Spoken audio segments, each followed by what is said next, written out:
আসসালামু আলাইকুম বন্ধুরা, কেমন আছো তোমরা সবাই? চলে এলাম আজকে আরেকটা নতুন ব্লগ নিয়ে। আজকে বুধবার সকাল সকাল ব্লগ শুরু করছি বন্ধুরা। আর ব্লগের ভিতরে যা আছে সেগুলোই তোমাদের সামনে কিছু রিকেপ তুলে ধরলাম। তো চলো, আশা করছি গ্রামের ব্লগ তোমাদের ভালো লাগবে। তো ঘুম থেকে অনেক সকালে উঠছি, উঠে ফজরের নামাজ পড়ে আরও অল্প স্বল্প কাজ টাজ করে এই তো চাউলটা গুঁড়া করে নিছি। আগের দিন চাউলগুলো ভিজিয়ে রাখছিলাম আর একদম সুন্দর আজকে সকাল সকাল মিক্সার গ্রাইন্ডারে গুঁড়া করে নিলাম 1 কেজি চাউল। তো 1 কেজি চাউলের কি করব না, আধাটা আমি নিছি আর আধাটা রেখে দিছি।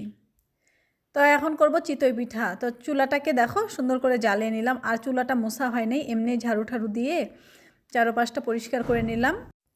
আর এই যে দেখো পিঠা ভাজা যে উপরের সরাটা ছিল আর ভেঙে গেছে, আর কিনাই হলো না। এখন আমি বাটি দিয়ে, ছোট্ট একটা বাটি আছে যেটা ভারী, ওই বাটিটা দিয়ে এখন এই পিঠাগুলো করব।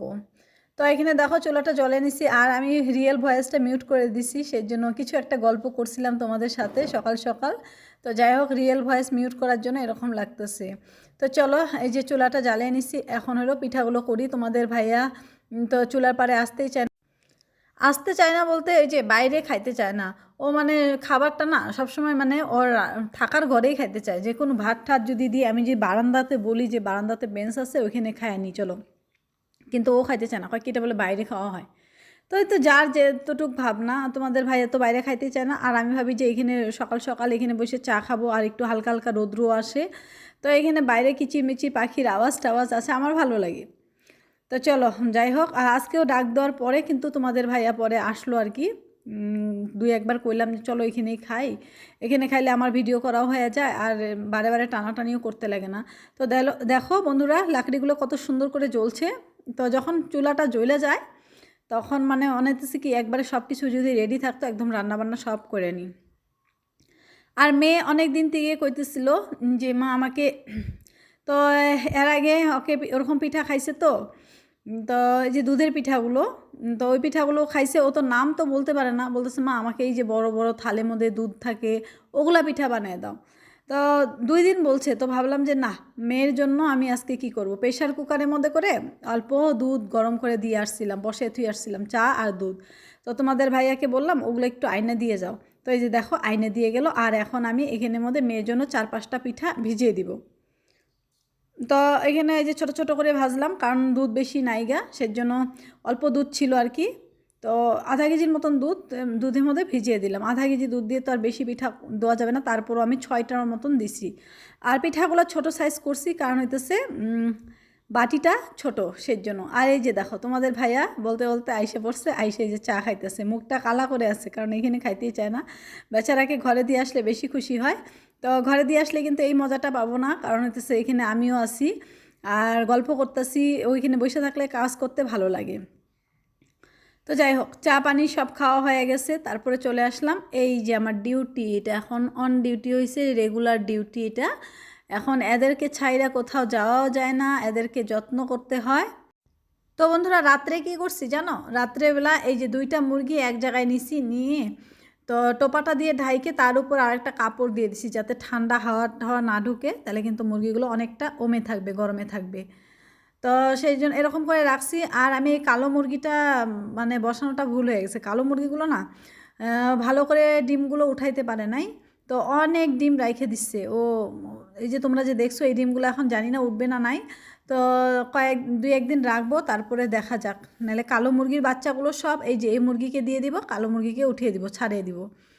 আর ওই যে ওইখানে একটা সাদা রঙের কালা কালা ঝিটকে ঝিটকে আছে। আর আমি না এরকম করে ডিমগুলোকে বুঝতে পারি যে কোনটার ভিতরে বাচ্চা আছে। আর এই যে ডিমটা দেখো ব্রাস্ট হয়ে গেল, তার মানে এত মানে কী হয়ে আসছিলো, হিট হয়ে আসছিলো না, আমি এরকম করে কানের সামনে ঘুরাইতে ঘুরাইতে অল্প রাখছি মাটিতে, আর অমনি ব্রাস্ট হয়ে গেল। তো এই যে দেখো বন্ধুরা, এইখানে কি করলাম, মানে মুরগিগুলোকে বাইরে বাই করে দিলাম, কারণ হইতেছে রৌদ্রও পাবে। আর ওই কালো মুরগির এখান থেকে কিছু মুরগির বাচ্চা একেও দিয়ে দিলাম, কারণ কালো মুরগিটা মনে হইতেছে না যে এতগুলো ডিম নিয়ে বসে আছে, আর বাচ্চা যদি বাচ্চাগুলো থাকে বেশিক্ষণ, তাহলে কিন্তু ও ডিম ছাইড়ে উঠে যাবে গা, তারপরে কিন্তু ওই ডিমগুলো অমনি থাকবে, সেই জন্য আর ওইখান থেকে বাচ্চাগুলো টান দিয়ে ওই যে এখানে দিয়ে দিলাম, আর ও ওই ডিমগুলো বাকি ডিমগুলো নিয়ে বসে আছে, দেখা যাক ওখান থেকে কয়টা উঠে। তো এইখানে দেখো আমি বাইরের কাজ করে হাত পা ধুয়ে আবার চলে আসছি, কারণ মুরগির ওখানে গেলেই অল্প হাত পা ধুইতেছি। মুরগির গায়ের মধ্যে না খুব পোকা হয়েছে, আমি ছাই দিয়ে দিছিলাম তারপরেও হয়েছে। তো সেই জন্য আর কি এখন কমে গেছে আর কি, যেগুলো আগের ছিল খ্যার ঠ্যার ওগুলো সব পুরা দিয়ে দিচ্ছি আমি, কমছে তারপরেও আছে। সেই জন্য আমি ওখানে গেলেই মানে হাতে পায়ে একদম ধুয়ে সাবান দিয়ে ধুয়ে ঠুয়ে আসতেছি, যাতে করে ডেনা টানায় যদিও উঠে মরে যাবে আর কি। তো এই যে এখন চলে আসলাম, আগে চা খাইয়ে নিলাম, তারপরে মুরগির কাজ করলাম, তারপরে চলে আসলাম এখন বাছি বিছনা টিছনাগুলো তুলবো, মানে পরিষ্কার করবো ঘর দুয়ারগুলো। আর আজকে এখানে চাদরটা তুলে দিব, ওই যে সুতির চাদরটা বাইতে দিব, এই চাদরটা কয়েকদিন হয়ে গেল, এই চাদরটা আজকে উঠিয়ে দিব। তো তোমাদের ভাইয়াকে বলছি, তো মেহবুবা আপু বলছিলে যে হলো ঘরে বেসিনের কাজটা কিন্তু আমাকে করে নেওয়ার জন্য। তো ওকে না বলি, তো এই যে এখন মানে মিস্ত্রি ডাকবে, আসেও না, মিস্ত্রি ওখানে যাইতে লাগবে, খবর নিবে, এরকম করে করে না রইছে। তো আমি ভাবলাম কি যে না, তোমাদের ভাইয়াকে যতই মানে ছাইড়ে দিব ওইভাবেই থাকবে, সেজন্য আমি এখন থেকে ডেইলি ঘ্যান ঘ্যান করবো যে আমাকে এটা পানির লাইনটা ঠিক করে দাও, ঠিক করে দাও, তারপরে দিব। তো অমন তোমার কথা শুনে কিন্তু আমি শুরু করে দিছি, তো 2-3 দিন বলছি, বলার পরে বলতেছে কি তো 2টা কাজ একসাথে করে দিবে, যে জানালার গ্রিলটা লাগাই দিবে আর পানির লাইনের কাজটা করে দিবে। তো এই 2টা কাজ করে দিক, তারপরে হলো তোষকটা করব। আস্তে আস্তেই তো করতে লাগবে বন্ধুরা, বুঝছো? তো একবারে সব কিছু করাটাও সম্ভব হবে না আমাদের জন্য, আর তোমাদের ভাইয়াকে চাপও দিতে পারবো না। তো যতটুকু চাপ দেওয়া যায় অতটুকু কিন্তু আমি দিব, কারণ আমি তো জানি যে ওকে কখন কি বললে করতে পারবে আর কখন করতে পারবে না, সেটা ভাবেই আমি বলি। যখন ও করতে পারবে না, দেখি যে ওর হাত হাত খালি আছে, তখন কিন্তু আমি ওকে ফোর্স করি না, তখন আমি ওইভাবে চলি। কিন্তু এখন ভাবি কি যে না, ওইটুক কাজ আমাকে করে দিলে দিতে পারে কিন্তু। তো সেটাই আর কি। তো যাই হোক, তোমাদের সাথে গল্প করতে করতে দেখো আমি বিছনাটা তুলা কমপ্লিট হয়ে গেল। আর আমার কথা আর কি বলবো, অনেক দিন থেকে ভাবতেছি তোমাদেরকে একটা সারপ্রাইজ দিব, তো দিতেই পারতেছি না। সারপ্রাইজ বলতে না, এই যে ব্লগের মধ্যে একটা জিনিস আর কি, হয়তো তোমাদের ভালো লাগবে ওই দিনের ব্লগটা, সেটার জন্যই আমার সাথে সাথে তোমরা আনন্দ হবে। কিন্তু অনেক দিন থেকে ভাবতেছি, কিন্তু ওই কাজটা আর করতে পারতেছি না, কারণ হইতেছে কারণটাও করবো না, একসাথে করবো, যেদিনকা ওই কাজটা করতে পারবো সেদিনকে একসাথে বলবো। তো যাই হোক বন্ধুরা, দেখো এদিকে ঘরটাকে টিপটাপ করে গোছে নিতেছি, আর তোমরা দোয়া করো যাতে খুব তাড়াতাড়ি ওই ব্লগটা নিয়ে আসতে পারি। আমারও মানে অনেক দিন থেকে ভাবতেছি, আর তোমাদের অল্প অল্প বলি যে একটা এরকম ব্লগ দিব, ব্লগ বলতে একটা জিনিস আনবো আর কি বন্ধুরা। তো চলো দেখো, এদিকে এই যে কলার খোসাগুলো সব ওর মধ্যে জমা করে রাইখে দিছিলাম। আর আজকে না নানিও আসছে, আমার নানি বলতে নানি শাশুড়ি, সবসময় তো দেখো আমার ভিডিওতে মাঝে মাঝে নানি আসে। তো নানি আসছিল, তো এই যে নানিকে দিছিলাম কলা, আমিও খাইছি, মেয়েকেও দিছিলাম। মালভোগ কলা এগুলো বাজার থেকে কিনে আনছে। আর কলা বিক্রি করা পয়সা পেয়ে গেছি, ইনশাল্লাহ নেক্সট ভিডিওতে পাবে, কারণ হইতেছে এই ভিডিওতে তোমাদেরকে দেখাইতেছি না। তো কলার বিক্রি করা পয়সাটা না তোমাদের ভাইয়া রাত্রে আনছিল, আর আমি এই ব্লগটা আগে রেডি করা হয়ে গেছিলো, সেই জন্য ভয়েস ওভারটা সকালে দিতেছি। তো এই যে এইখানটায় দেখো কতগুলো কাপড় জমে গেছে, এই যে কাপড় বিছনা টিছনা সব বাই করে নিছি। তো যাই হোক, ওইখানে জমায় রাখলাম, একসাথে সব কাপড় একবারে ভিজিয়ে দিব। তো একবারে ভিজিয়ে দিয়ে একবারে ধুয়ে শুয়ে একদম কমপ্লিট করে নেবো, আর সকালে ধুবো। আজকে দেখো অনেক বেলা হয়ে গেছে গা, আজকে যদি ধুই না তাহলে শুকাইতে চাবে না, সেজন্য যেদিনকে ধুবো ওদিনকে মানে সকাল সকাল ঘুম থেকে উঠে কাপড়গুলো ভিজিয়ে নিব, তাড়াতাড়ি ধুয়ে দিব, এক রোদ্রেতে কাপড়গুলো শুকিয়ে যাবে। আর দেখো এখানে বারান্দাটা সারতে সারতে আমি মানে একটু মনেও নাই যে একটু পানি ছিটিয়ে নেবো, একদম এত ধুলা, আর পানি ছিটালে না ধুলাগুলো আটকে যায়, পরে যাইতে চায় না। আর এমনিতে কিন্তু যায়, কিন্তু এমনিতে যাইলেও কি হবে, দেখো পানি ছিটানোর পরও তারপরও এত পরিমাণে ধুলা উঠতেছে। তো এই যে এটা তো পাকা করা হয় নাই, এটা টাইলস লাগাইলে ঠিক আছিল, আর নাইলে তো মাটি থাকলে কিন্তু তা এত ধুলা হয় না, এই যে চিপায় চিপায় থাকে, এটা ঢালাই করা না, সেই জন্য। তো যাই হোক দেখো বন্ধুরা, আমার কিন্তু ঘর দুয়ার কমপ্লিট পরিষ্কার করা হয়ে গেছে। আর গোবরের বস্তাটা নিয়ে আসবো ভাবছিলাম, তোমাদের ভাইয়া সকাল সকাল চলে গেছে কাজে, তো এখন আর একা তো আনতেই পারবো না, তো নেক্সটে আনতে লাগবে আর কি।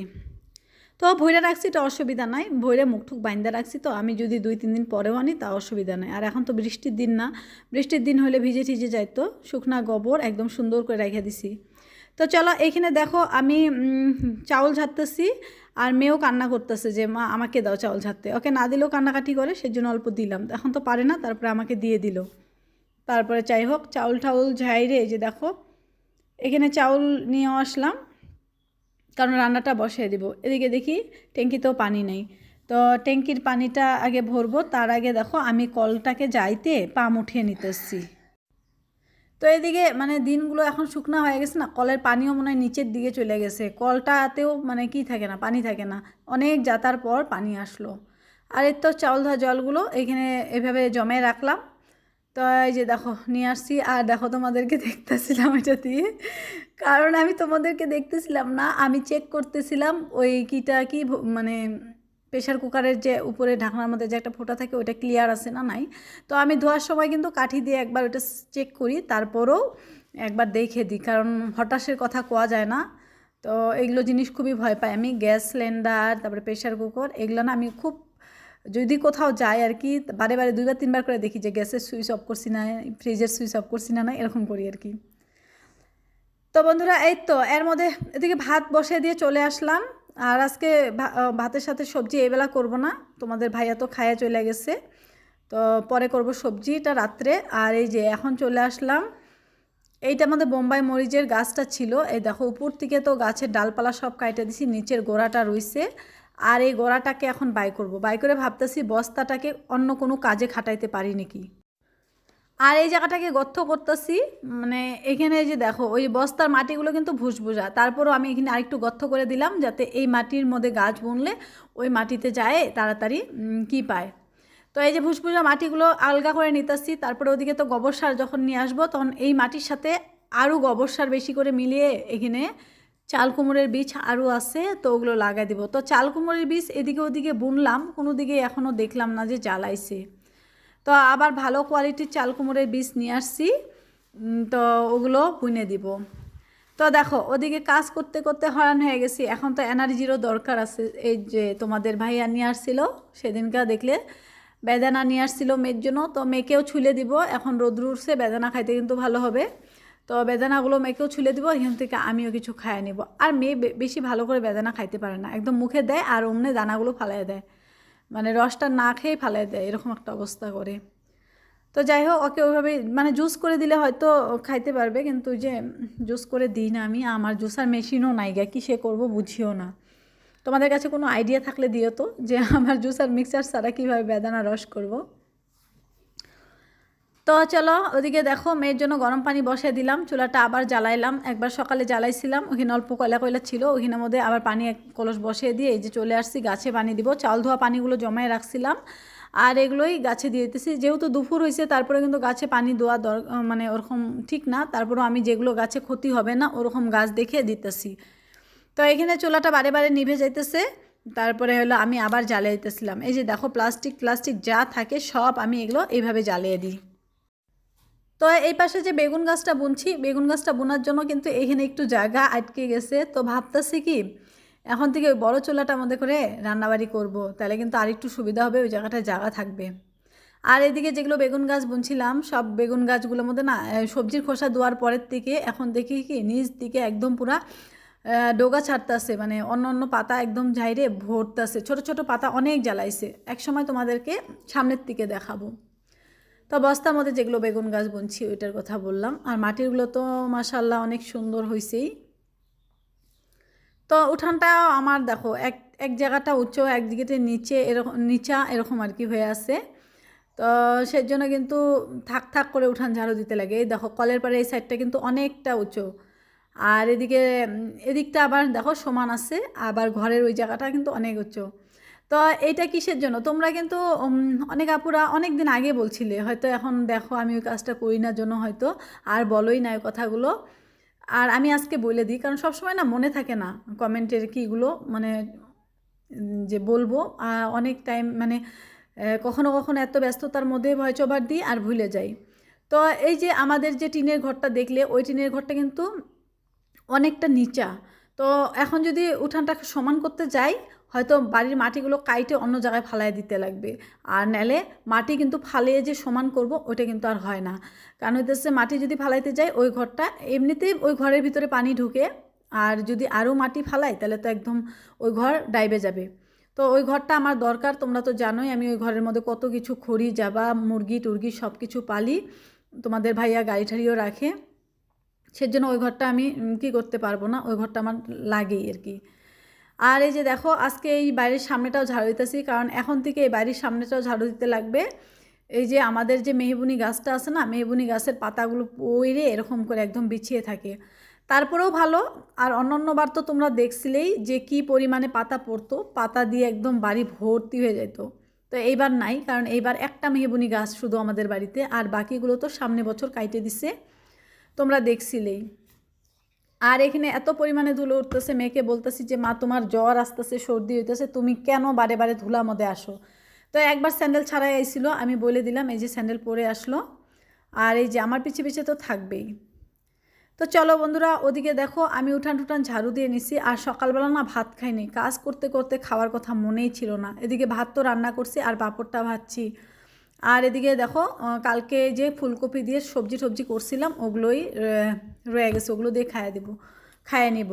আর এদিকে নানি আর মেয়ে রয়েছে, ওদেরকে একটা একটা করে পাঁপড় হাতে দিলাম, মেয়েকে আগে খাওয়াই দিলাম ভাত, মেয়েকে খাওয়াই দিয়ে যে এখন আমি খাবো। আর নানিকে ভাত খাইতে বললাম, ভাত খাবে না, নানিকে দিলাম পিঠা, ওই যে সকালবেলা যে পিঠা বানাইছিলাম দুধের পিঠা ওগুলো দিলাম। এই যে বন্ধুরা পার্সেল একটা ড্রেস আনছি, চলো তোমাদেরকে দেখাই, এখনই দেখাবো। তো এখানে বন্ধুরা একটা কুর্তি অর্ডার করছিলাম আমি, তো চলো তোমাদেরকে দেখাই। আর আমার ফেভারিট কালার হচ্ছে পার্পেল কালার, ওয়াইন কালার, এগুলো বেশি কালার ভালো লাগে। তোমরা হয়তো দেখে বলবে যে আপু তোমার তো এরকম কালারের আরও আগে আছিল, তো আমার এই কালারগুলোই বেশি পছন্দ হয়। তো এই যে দেখো বন্ধুরা, এই যে এটা হচ্ছে একটা কুর্তি, আর এই কুর্তিটা আমার তো খুবই পছন্দ হয়েছে, আমি পিনছিলাম, অনেক ভালো লাগছিল। তো তোমাদেরকে কখনো দেখাবো আর কি, আজকে এইভাবে দেখাই দিলাম। তো ঘুরতে গেলে তো তোমাদের সাথে ভিডিও শেয়ার করি। তো তোমাদের কীরকম লাগছে এই কুর্তিটা? তো বাজেট হিসাবে অনেক সুন্দর ছিল, বিশেষ করে ওড়নাটা বেশি সুন্দর ছিল, ওড়নাটা দিয়ে হিজাবও করা যাবে। তো বন্ধুরা আজকের ভিডিওটা আমি এখানেই শেষ করছি, আশা করছি তোমাদের ভালো লাগছে। বন্ধুরা যদি ভালো লাগে লাইক কমেন্ট, আর যারা নতুন আমার চ্যানেলটা সাবস্ক্রাইব করে আমার পাশে থেকো। ইনশাআল্লাহ নেক্সটে একটা সুন্দর ব্লগ নিয়ে আসার জন্য চেষ্টা করব। আল্লাহর রহমতে তোমরা সবাই ভালো থেকো, আমাদের জন্য দোয়া করো।